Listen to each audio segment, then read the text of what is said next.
How's it going, guys? I'm your host Korriban Gaming. Welcome back to another AQ free-to-play challenge bosses series, and today we'll be looking at the seasonal void boss for May the 4th. Happy Star Wars Day, everyone. And that is the Starslayer monster. Now, in my opinion, Starslayer is probably one of the most difficult void bosses in the entire game, in the entirety of the void.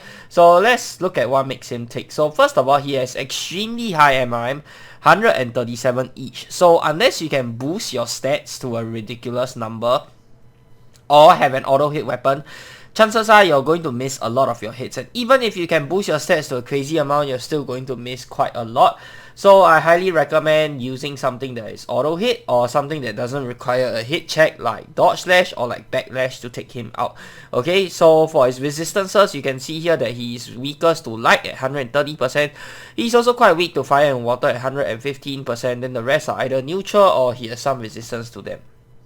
Okay, he also has freedom, which means he can't be stunned, and last but not least, he has soft damage cap. Thankfully, this is soft damage cap, not hard damage cap, so you can actually bypass this damage cap with enough damage. Okay, and today I'll show you guys how to do it. Okay, so first of all, you'll need the kindred weapon. Okay, I am playing a warrior build right now because I do feel that warrior is probably the most popular build for new and returning players nowadays. That's why I think warrior build will probably work best with this. So 250 strength, and then I have 250 charisma and 250 luck. The luck will help me to go first. The charisma will increase the boost that I'm getting from the pet.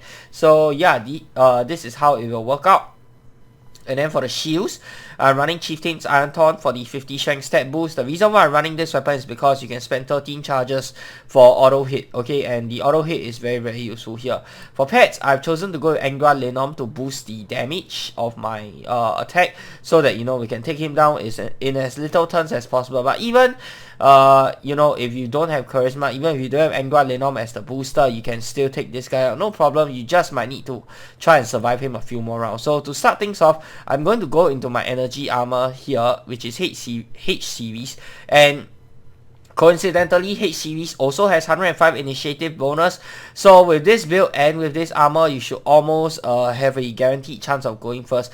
But just in case you don't, we will run an energy setup starting off. So yeah, we managed to get a drop on him, which is fantastic. So let's see.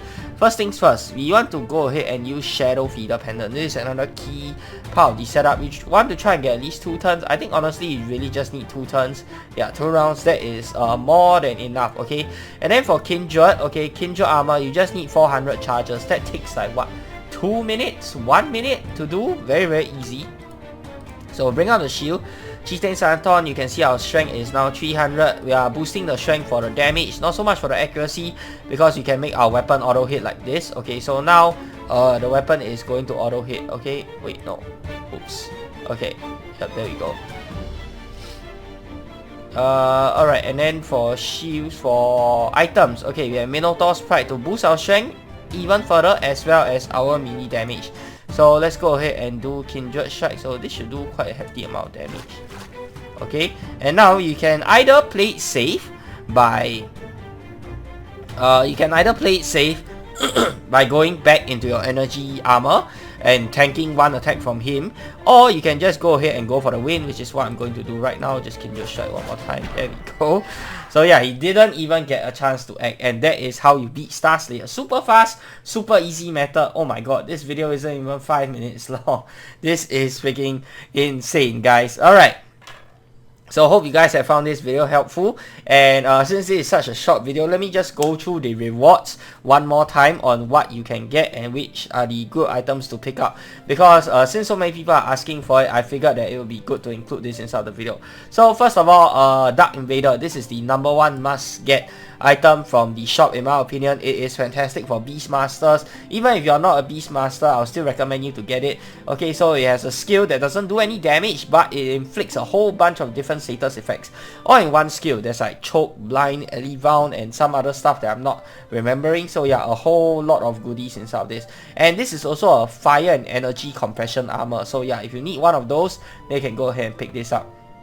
Not really for those who like to see big damage or big numbers, but the effect in one skill itself is super duper strong, and I highly recommend everyone to use it. Probably one of the best fire energy compression armors for free-to-play players. So yeah, highly recommend you to get it. Starslayer and Star Savior, not that great. I think you can skip out on those.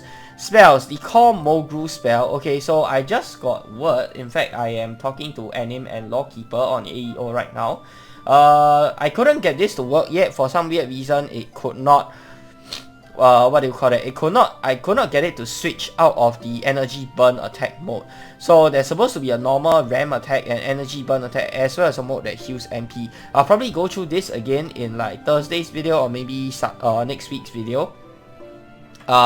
So yeah, hopefully this gets fixed by then, or maybe it's already fixed now. I'll clear my cache and try it out after I stop the recording. But I personally think this is quite a good pet because it compresses 3 things into one. It heals your MP, does an energy burn, and normal damage. I mean, okay, fine, normal damage, nobody cares about that, but energy burn as well as MP heal, I think it's worth a pickup for sure.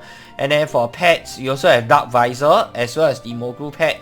You can get the pet or the gas, or you can get both if you're feeling rich enough. What I would recommend if you're low on tokens is do what I did, get the lowest level version right now, and then when Black Friday comes around, which is the last week of November, you can go ahead and upgrade them for the price difference at a discount. Okay, so that's what you can do. Dark Visor just has a mode that inflicts that reduces your opponent's defenses. Not such a good pet. I think you can skip out on that, but I think Mogru pet might be worth picking up if you have the spare tokens. Okay, and then of course we have the Starslayer house painting. If you want to go ahead and use or pick up any of his items at some other point, you can go ahead and do that.